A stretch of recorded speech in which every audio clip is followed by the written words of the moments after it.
Vou começar contando quem eu sou.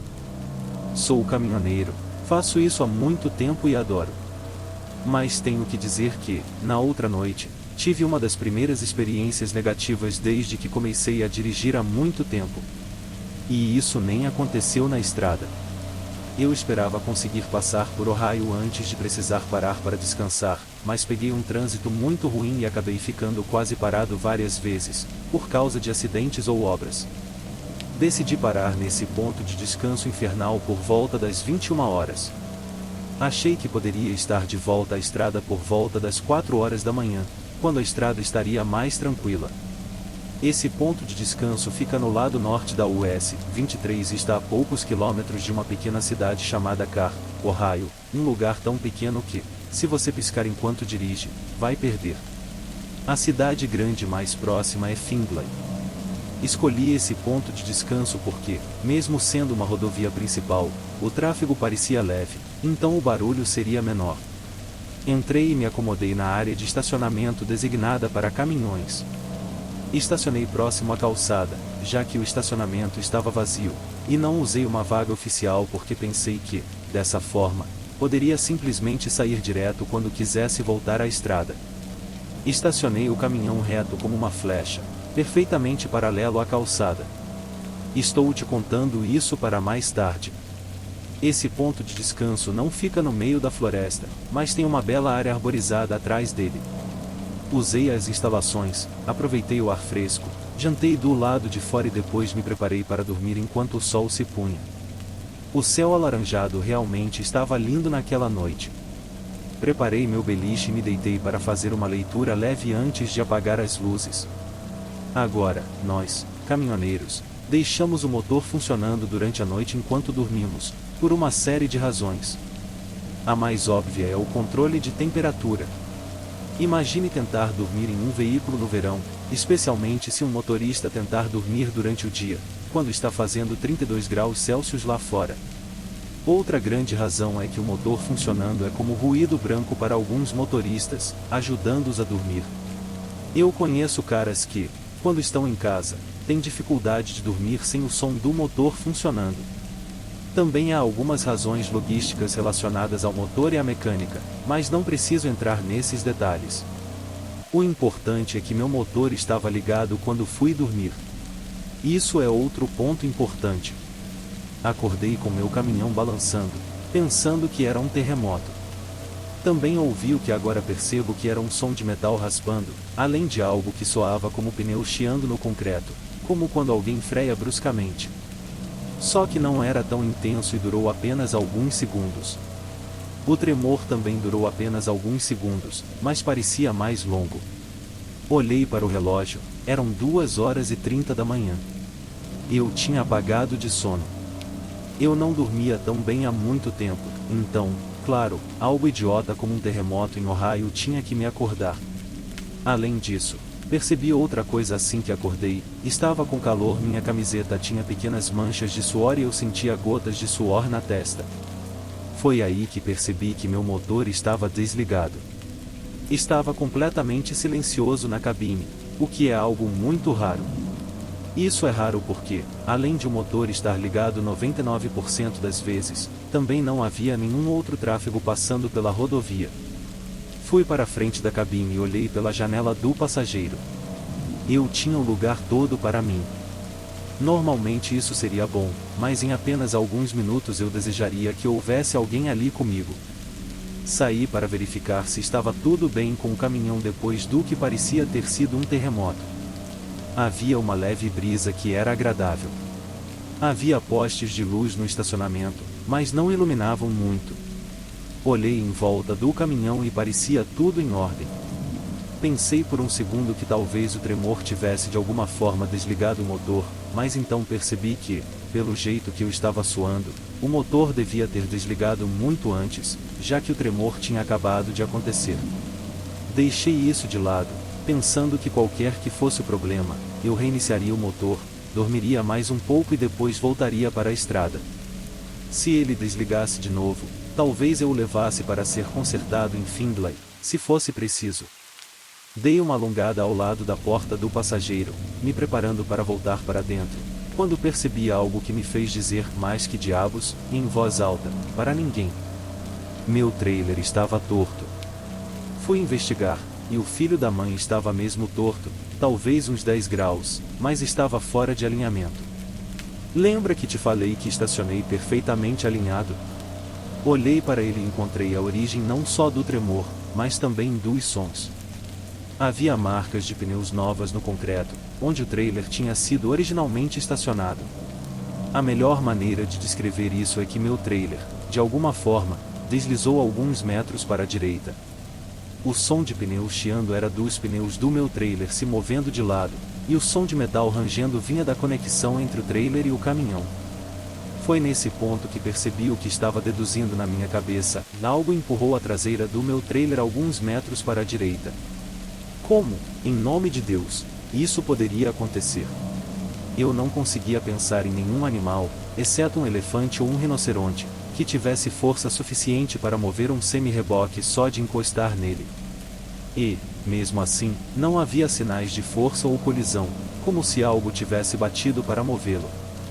De repente, senti uma sensação terrível no estômago, aquela que me fez correr mais rápido do que já corri desde que me tornei adulto. Não sou mais jovem, não corro desse jeito há uns 15 anos. Corri de volta para a cabine, fechei a porta atrás de mim e praticamente me joguei no assento do motorista. Nesse ponto, estava agindo com uma pressa de preciso sair daqui. Tentei ligar o caminhão e, adivinha só, ele não dava partida.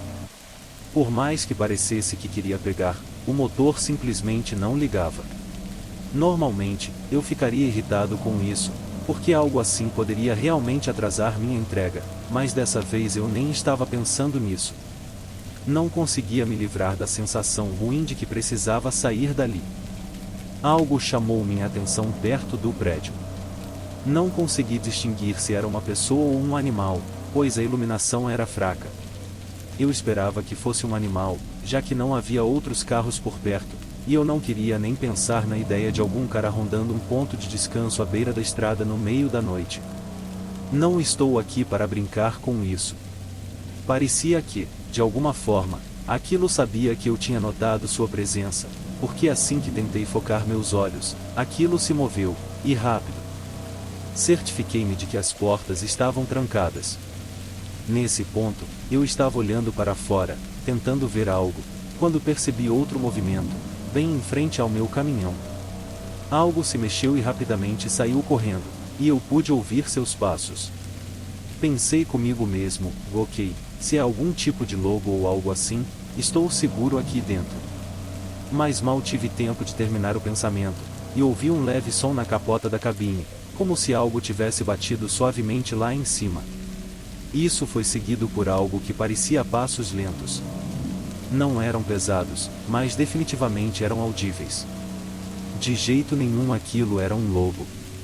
Os passos pararam por um segundo, e então ouvi eles correndo rapidamente para trás, como se o que quer que fosse tivesse pulado para o trailer e corrido para longe do caminhão. Agora eu estava entrando em pânico. Puxei o cofre de baixo do beliche e comecei a tentar abrir a combinação, errando algumas vezes de tão nervoso que eu estava. Eu não sou um caminhoneiro autônomo, trabalho para uma frota, então não devo portar armas enquanto dirijo. Mas eu pensei, que se dane. Prefiro ser demitido por me proteger do que acabar morto por não estar preparado. Peguei meu revólver .357 e pensei comigo, seja lá o que for, estou pronto. Não era nada do tipo Dirty Harry, só uma arma padrão. Assim que a peguei, ouvi algo ainda pior do que os passos. Ouvi a trava externa da minha porta ser puxada, como se alguém estivesse tentando abrir a porta de fora. Graças a Deus que eu tinha trancado as malditas portas. Quem quer que fosse, ou o que quer que fosse, tentou novamente cerca de 3 segundos depois, dessa vez na porta do passageiro. Eu gritei um sonoro "sai fora", para o vazio. Tudo ficou quieto por um momento.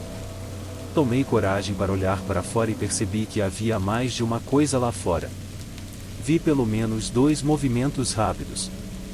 Foi a melhor visão que consegui de um deles.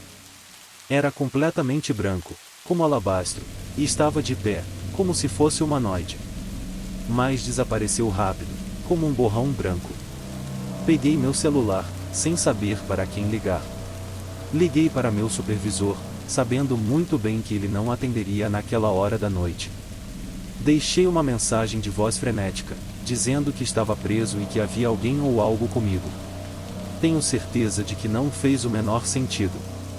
Em seguida, liguei para a assistência rodoviária, pensando que eles poderiam me socorrer e consertar o caminhão.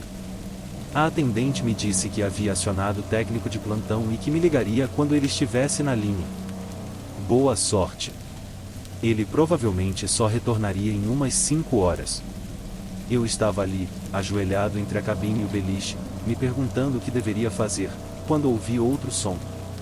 Era como um leve tamborilar.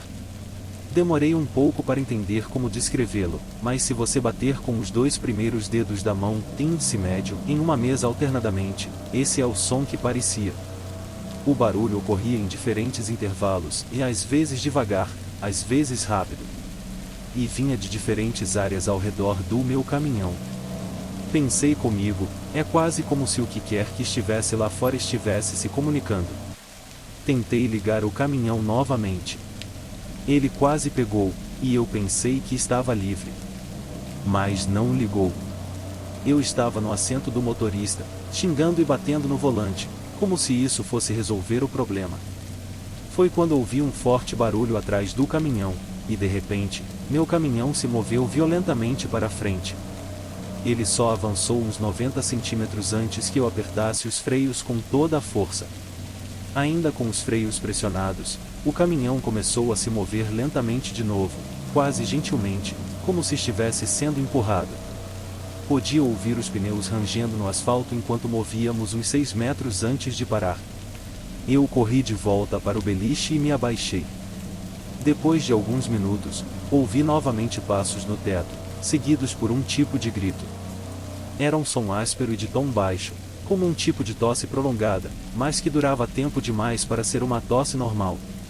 Parecia que, seja lá o que fosse, estava furioso. Alguns segundos depois, vi algo espiando pela janela da cabine, vindo do teto.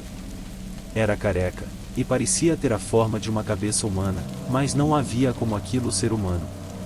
Durou apenas um segundo e desapareceu, mas eu notei claramente que não tinha nariz. Ouvi os passos se afastarem novamente, rápidos, em direção à parte traseira do caminhão.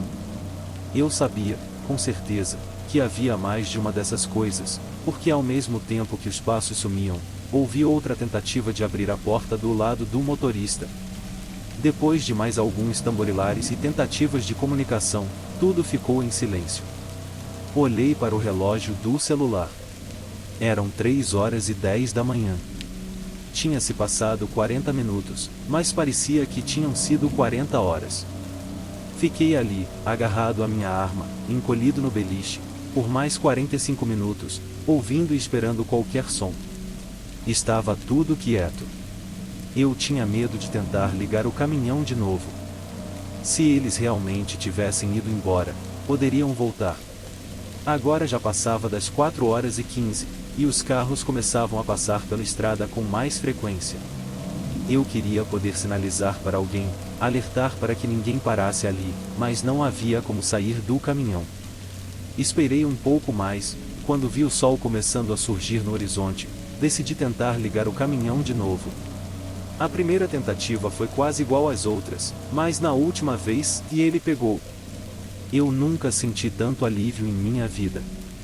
Em geral, é uma boa ideia deixar o motor funcionar por um tempo antes de pegar a estrada, mas não hoje.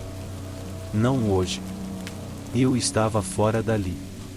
Então, eu dirigi. Liguei para meu chefe no caminho e deixei outra mensagem de voz, dizendo que estava bem, que o caminhão tinha ligado, e que eu estava indo para Findlay para verificar o que estava acontecendo. O técnico de plantão finalmente me retornou a ligação. Expliquei o que aconteceu, e ele me instruiu a seguir para uma oficina de serviços em Findlay, e que ele já providenciaria tudo. Se você está se perguntando, eles não souberam dizer exatamente o que fez o caminhão desligar, mas o caminhão que eu estava dirigindo tinha um sistema de ignição defeituoso, o que explicava as dificuldades para ligar. Eu já dirigi pela US 23 muitas vezes, e aquela foi a primeira vez que parei naquele ponto de descanso. E você pode apostar que eu nunca mais vou parar lá de novo, nem mesmo durante o dia. Depois que saí de lá e estava esperando o reparo do meu caminhão, comecei a refletir sobre algumas coisas. Seja lá o que essas coisas fossem, elas pareciam inteligentes o suficiente para tentar abrir a cabine simplesmente puxando a maçaneta da porta. Mas, ao mesmo tempo, elas eram incrivelmente estúpidas, porque tenho certeza de que foram elas que moveram meu caminhão. Se tivessem força suficiente para mover 36 toneladas, elas poderiam facilmente ter arrombado a porta ou até quebrado o para-brisa para entrar. Então, por que tentaram abrir a porta tão suavemente, quando pareciam ter a capacidade de simplesmente arrancá-la com facilidade? Outra coisa que me deixou arrepiado foi lembrar que eu estava fora do caminhão, literalmente, alguns segundos antes dessas coisas aparecerem. E o pior de tudo é que eu saí depois que elas moveram o trailer. Será que mover o trailer foi apenas uma isca? Será que elas subestimaram quanto tempo eu passaria do lado de fora investigando? Graças a Deus que confiei no meu instinto e voltei para dentro do caminhão. Eu poderia ter sido morto.